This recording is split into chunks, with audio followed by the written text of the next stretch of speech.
भक्तजनों, माताओं, बहनों, सादर जय श्री कृष्ण। हमारे YouTube चैनल में आप सभी का बहुत बहुत स्वागत है। मैं हूँ आपके साथ आचार्य नीलेश शर्मा। आज हम आपको कामिका एकादशी, कामदा एकादशी की दिव्यम ज्ञान में कथा सुनाने जा रहे हैं। इस कथा को अंत तक अवश्य सुनिएगा। कथा को कभी भी बीच में अधूरा नहीं छोड़ना चाहिए। पूरी कथा आप अवश्य सुनिएगा और सुनने के बाद अधिक से अधिक लोगों को शेयर भी करिएगा।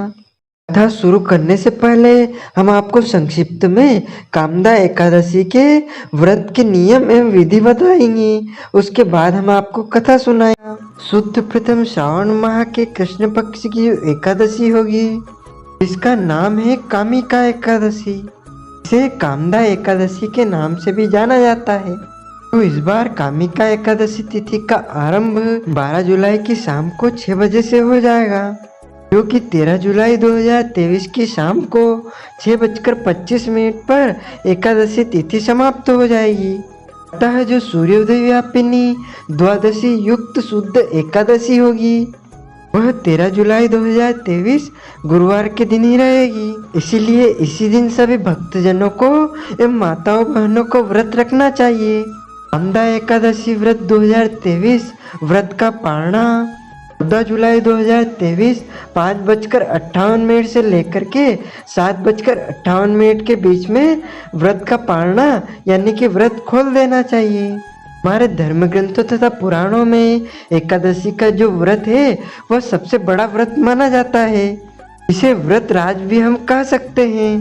धर्म ग्रंथों तथा पुराणों में लिखा हुआ है कि विष्णु एकादशी गीता तुलसी विप्रधे नवः असारे दुर्ग संसारे षटपदी मुक्तिदायिनी। अर्थात भगवान श्री हरि विष्णु जी का पूजन करना, एकादशी का व्रत रखना, गीता जी का पाठ करना, तुलसी जी का पूजन करना एवं उनका दर्शन करना, गौ माता को प्रणाम करना, गौ माता की सेवा करना, रक्षा करना तथा ब्राह्मणों की सेवा करना, दान करना, उनको भोजन करवाना। यह 6 कार्य इस कठिन संसार सागर को पार करने हेतु मुक्तिदायक बताए गए हैं। तो एकादशी का व्रत सभी को करना चाहिए।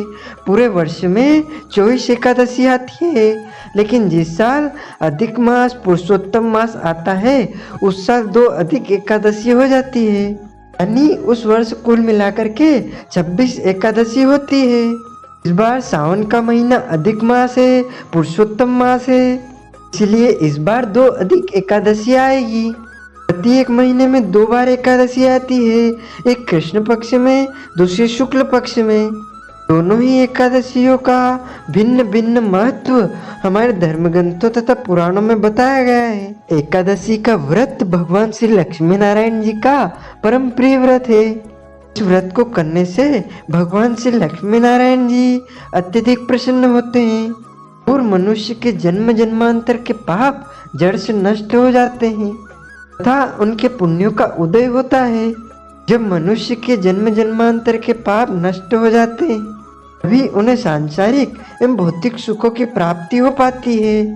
जो भक्तजन माताएं बहनें एकादशी का व्रत करते हैं उन्हें 10वीं से लेकर द्वादशी तक कुछ महत्वपूर्ण नियमों का पालन अनिवार्य रूप से करना चाहिए। 10वीं के दिन एक समय शुद्ध एवं सात्विक भोजन करें। इस दिन चावल, शहद, लहसुन, प्याज, मांस, मदिरा, कटहल की सब्जी, मसूर की दाल तथा अंडों का उपयोग भोजन के रूप में बिल्कुल भी नहीं करना चाहिए। 10वीं के दिन पराय अन्न यानी कि दूसरे के घर का भोजन बिल्कुल नहीं करना चाहिए। यदि किसी कारणवश आपको दूसरे के घर का भोजन करना पड़े तो ऐसी परिस्थिति में कुछ दक्षिणा दान देकर आप उसका प्रायश्चित कर सकते हैं।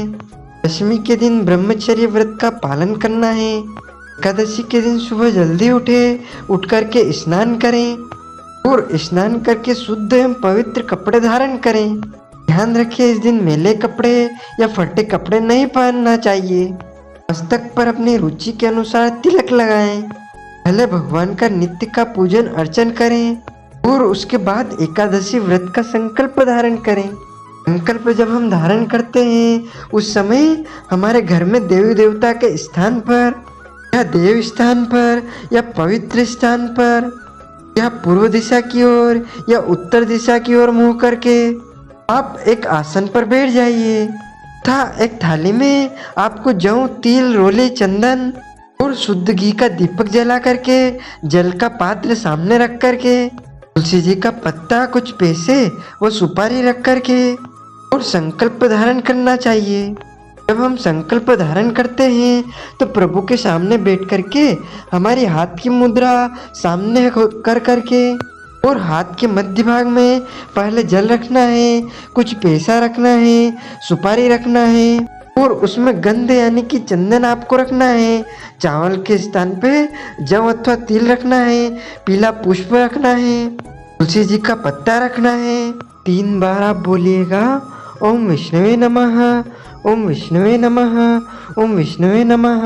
ओम विष्णुर विष्णुर विष्णु ओम अद्य ब्राह्मणों ने द्वितीय परार्धे श्री श्वेतार कल्पे वेवस्मवंतरे अष्टविंशतमे कलयुगे कलि प्रथम चरणे जम्बूद्वीपे भारतखंडे भारतवर्षे पुण्य नामने नगरे देवास नगरे क्षेत्र बुद्ध अवतारे वीर विक्रमादित्य नृपते संवत 2080 पल्लवंग नाम संवत्सरे दक्षिणायन ऋतु वर्षा ऋतु महामंगल प्रदे महामासानां मासोत्तमे सावन मासे कृष्ण पक्षे एकादशी तिथि वासरे अपने गोत्र और नाम का उच्चारण कर लीजिएगा।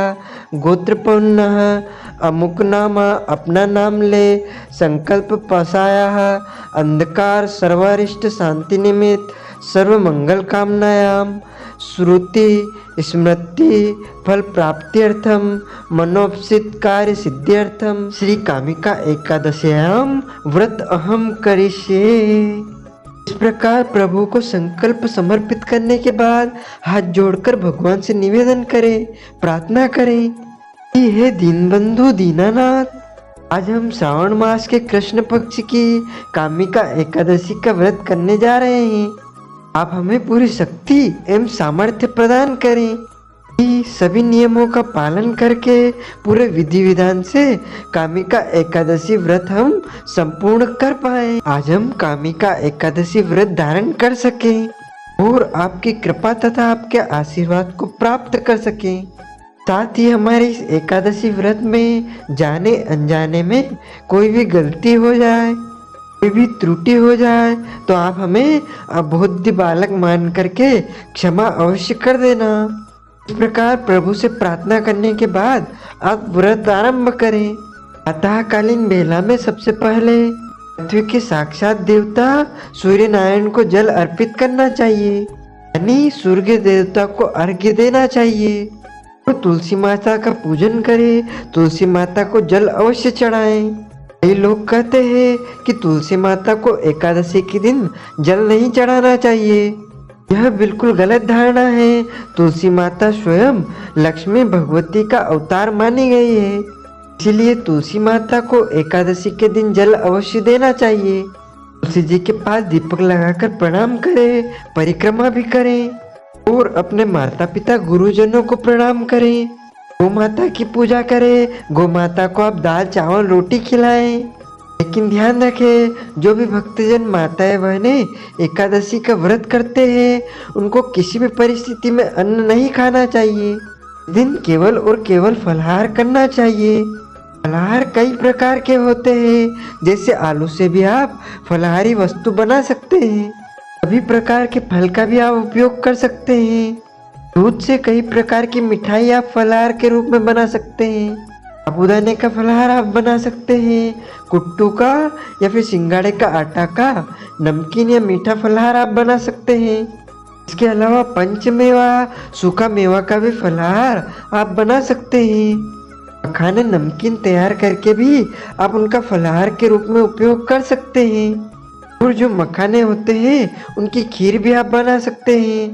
इसके अलावा अन्य कई प्रकार के शुद्ध फलाहार हमारे यहाँ बताए गए हैं।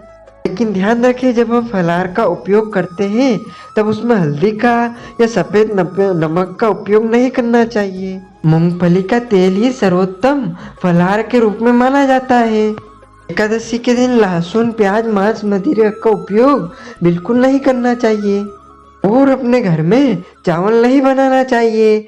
चाहे आपके घर में एकादशी का व्रत होता है या नहीं भी होता है, दोनों ही परिस्थितियों में आपको अपने घर में चावल नहीं बनाना चाहिए। झूठ नहीं बोलना चाहिए, क्रोध नहीं करना चाहिए, लड़ाई झगड़े वाद विवाद आपको बिल्कुल नहीं करना है। साथ ही एकादशी के दिन आपको दिन में नहीं सोना चाहिए। ब्रह्मचर्य का व्रत का पालन आपको करना चाहिए। एकादशी के दिन दाढ़ी, कटिंग, शेविंग नहीं करवाना चाहिए। शरीर के अंग के कोई भी बाल काटना अथवा कटवाना इस दिन वर्जित माना जाता है। एकादशी के दिन गलती से भी नाखून नहीं काटना चाहिए। एकादशी के दिन किसी भी व्यक्ति का, अपने बड़े बुजुर्गों का या माता पिता का, सास ससुर का, गुरुजनों का अपमान या अनादर बिल्कुल भी नहीं करना चाहिए। देवी देवताओं की, शास्त्रों की, विद्वान पुरुषों की, साधु संतों की भी निंदा या अपमान आपको बिल्कुल नहीं करना चाहिए। रात्रि में जागरण करने का विधान है। पेड़ पौधों को काटना अथवा छानना भी नहीं चाहिए। किसी भी प्रकार का गलत कर्म, अनैतिक कर्म, पाप कर्म आपको नहीं करना चाहिए। और जो भक्तजन, माताएं, बहनें एकादशी का व्रत रखते हैं, उनको एकादशी व्रत कथा ब्राह्मण के मुख से ही सुनना चाहिए, क्योंकि ब्रह्म वाक्य जनार्दनम। जितने भी संसार में देवी देवता हैं, ब्रह्मांड में जितने देवी देवता हैं, वह सब मंत्रों के अधीन होते हैं और जितने भी मंत्र हैं वह ब्राह्मण के अधीन होते हैं। इसलिए इस भूमि के देवता, इस पृथ्वी के देवता ब्राह्मण माने गए हैं। तो आप एकादशी व्रत कथा ब्राह्मण के मुख से ही सुने। ब्रह्म वाक्य जनार्दनम। ब्राह्मण के मुख से कथा का सुनने का मतलब स्वयं नारायण के मुख से कथा सुनने का पुण्य सौभाग्य आपको प्राप्त होगा। कथा सुनने के बाद ब्राह्मण को यथाशक्ति दान दक्षिणा दान अवश्य देनी चाहिए, या आप चाहें तो वस्त्र दान, अन्न दान, गोदान, या आप चाहें तो ब्राह्मण भोजन भी करवा सकते हैं। और अगले दिन शुभ मुहूर्त में ही व्रत का पारणा आपको करना चाहिए। व्रत का पारणा जब हम करते हैं उस समय ब्राह्मण भोजन कराने का विधान है। यदि आप ब्राह्मण भोजन नहीं करवा पाते हैं तो इस निमित्त उनको आप आटा, दाल, चावल, सीधा सामग्री का दान देवे या फिर नगद राशि ब्राह्मण भोजन के निमित्त उन्हें प्रदान करें। यदि अगले दिन कोई और व्रत करना है तो व्रत का पारणा फल या फलारी वस्तु से करें, या आप अन्य व्रत नहीं रखते हैं तो उस दिन आप अन्न से, दाल, चावल, रोटी से व्रत का पारणा कर सकते हैं। लेकिन ध्यान रखें, जब हम व्रत का पारणा करें तो उस समय शुद्ध एवं सात्विक वस्तु का ही उपयोग करें। इस दिन लहसुन, प्याज, मांस, मदिरा, अभक्ष्य भक्षण का उपयोग भोजन के रूप में बिल्कुल नहीं करना चाहिए। व्रत का पारणा करते समय चावल का उपयोग जरूर करना चाहिए। कोई और आप व्रत करते हैं तो चावल से नहीं करना चाहिए, क्योंकि 10वीं तिथि से 11 तिथि तक आपने देव अन्न चावल का अपमान किया था, इसलिए चावल पारणा के समय उपयोग करना चाहिए। इस बार कामिका एकादशी व्रत 2023 13 जुलाई गुरुवार के दिन रहेगा तथा पारणा का समय 14 जुलाई 2023 शुक्रवार के दिन सुबह 5:58 से लेकर के 7:58 के बीच में आपको व्रत का पारणा कर लेना चाहिए, व्रत खोल देना चाहिए। कामिका एकादशी व्रत कथा इस प्रकार है। अर्जुन ने कहा, हे प्रभु, मैंने आषाढ़ माह के शुक्ल पक्ष की देवशयनी एकादशी का सविस्तार वर्णन सुना। अब आप मुझे श्रावण माह के कृष्ण पक्ष की एकादशी कथा सुनाने की कृपा करें। इस एकादशी का नाम क्या है, इसकी विधि क्या है, इसमें किस देवता का पूजन होता है, इसका उपवास करने से मनुष्य को किस फल की प्राप्ति होती है। भगवान श्री कृष्ण ने कहा, हे श्रेष्ठ धनुर्धर, मैं श्रावण माह की पवित्र एकादशी की कथा सुनाता हूँ, ध्यान पूर्वक श्रवण करो। एक बार इस एकादशी की पावन कथा को भीष्म पितामह ने लोकहित के लिए नारद जी से कहा था। एक समय नारद जी ने कहा, हे पितामह, आज मेरी श्रावण में के कृष्ण पक्ष की एकादशी की कथा सुनने की इच्छा है, अतः आप इस एकादशी की व्रत कथा विधान सहित सुनाइए। नारद जी की इच्छा को सुन पितामह भीष्म ने कहा, हे नारद जी, आपने बहुत ही सुंदर प्रस्ताव किया है, अब आप बहुत ध्यानपूर्वक इसे श्रवण कीजिए। श्रावण माह के कृष्ण पक्ष की एकादशी का नाम कामिका एकादशी है। इस एकादशी की कथा सुनने मात्र से ही वाजपेयी यज्ञ के फल की प्राप्ति होती है। कामिका एकादशी के उपवास में शंख चक्र गदाधारी भगवान विष्णु का पूजन होता है। जो मनुष्य इस एकादशी को धूप दीप नैवेद्य आदि से भगवान विष्णु की पूजा करते हैं, उन्हें गंगा स्नान के फल से भी उत्तम फल की प्राप्ति होती है। सूर्य ग्रहण और चंद्र ग्रहण में केदार और कुरुक्षेत्र में स्नान करने से जिस पुण्य की प्राप्ति होती है, वह पुण्य कामिका एकादशी के दिन भगवान विष्णु की भक्ति पूर्वक पूजा करने से प्राप्त होता है। भगवान विष्णु की श्रावण माह में भक्ति पूर्वक पूजा करने का फल समुद्र और वन की वाही सहित पृथ्वी दान करने के फल से भी ज़्यादा होता है। व्यतिपात में गंडकी नदी में स्नान करने से जो फल प्राप्त होता है, वह फल भगवान की पूजा करने से मिलता है। संसार में भगवान की पूजा का फल सबसे ज़्यादा है, अतः भक्ति पूर्वक भगवान की पूजा ना बन सके तो श्रावण माह के कृष्ण पक्ष की कामिका एकादशी का उपवास करना चाहिए। आभूषणों से युक्त बछड़ा सहित गोदान करने से जो फल प्राप्त होता है, वह फल कामिका एकादशी के उपवास से मिलता है। जो उत्तम द्विज श्रावण माह के कृष्ण पक्ष की कामिका एकादशी का उपवास करते हैं तथा भगवान विष्णु का पूजन करते हैं, उनसे सभी देव नाग किन्नर पितृ आदि की पूजा हो जाती है। इसलिए पाप से डरने वाले व्यक्तियों को विधि विधान सहित इस उपवास को करना चाहिए। संसार सागर तथा पापों में फंसे हुए मनुष्य को इनसे मुक्ति के लिए कामिका एकादशी का व्रत करना चाहिए। कामिका एकादशी के उपवास से भी पाप नष्ट हो जाते हैं।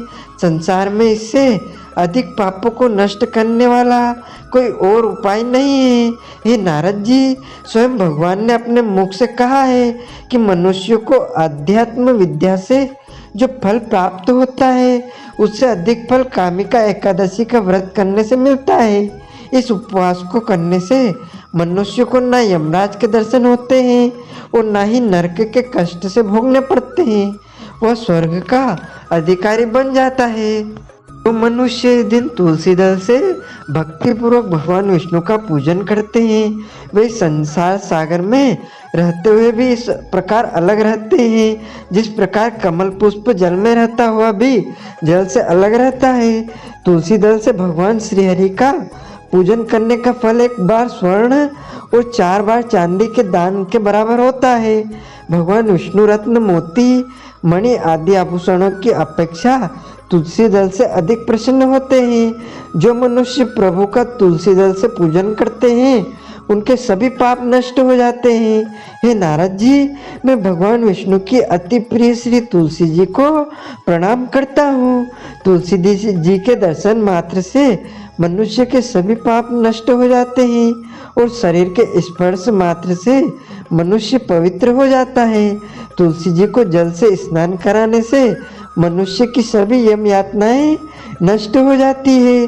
जो मनुष्य तुलसी जी की भक्ति पूर्वक भगवान के श्री चरणों कमलों में अर्पित करता है, उसे मुक्ति मिलती है। इस कामिका एकादशी की रात्रि को जो मनुष्य जागरण करते हैं और दीपदान करते हैं, उनके पुण्यों को लिखने में चित्रकूट चित्रगुप्त भी असमर्थ है। एकादशी के दिन जो मनुष्य भगवान के सामने दीपक जलाते हैं उनके पितृ स्वर्गलोक में अमृत का पान करते हैं। भगवान के सामने जो मनुष्य घी या तेल के दीपक का जलाते हैं उनको सूर्यलोक में भी सहस्त्रों दीपकों का प्रकाश मिलता है। कामिका एकादशी व्रत कथा। एक गांव में एक वीर क्षत्रिय रहता था। एक दिन किसी कारणवश उसके ब्राह्मण से हाथापाई हो गई और ब्राह्मण की मृत्यु हो गई। अपने हाथों मारे गए ब्राह्मण की क्रिया उस क्षत्रिय से करनी चाहिए, परंतु पंडितों ने उसे क्रिया में शामिल होने से मना कर दिया। ब्राह्मणों ने बताया कि तुम ब्रह्मा हत्या का दोष है, पहले प्रायश्चित इस पाप से मुक्त हो तब तुम्हारे भोजन करेंगे। इस पर क्षत्रिय ने पूछा कि आप पाप से मुक्त होने से क्या उपाय है?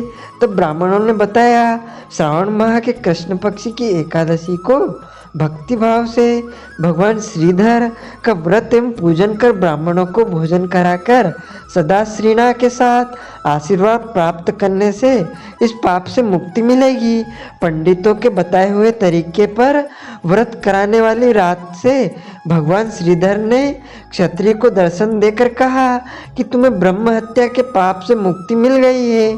इस व्रत के करने से ब्रह्म हत्या आदि के सभी पाप नष्ट हो जाते हैं और इस लोक से सुख भोगकर प्राणी अंत में विष्णु लोक को जाते हैं। इस कामिका एकादशी के महात्मा के श्रवण व पठन से मनुष्य स्वर्गलोक को प्राप्त करते हैं। जय श्री कृष्ण।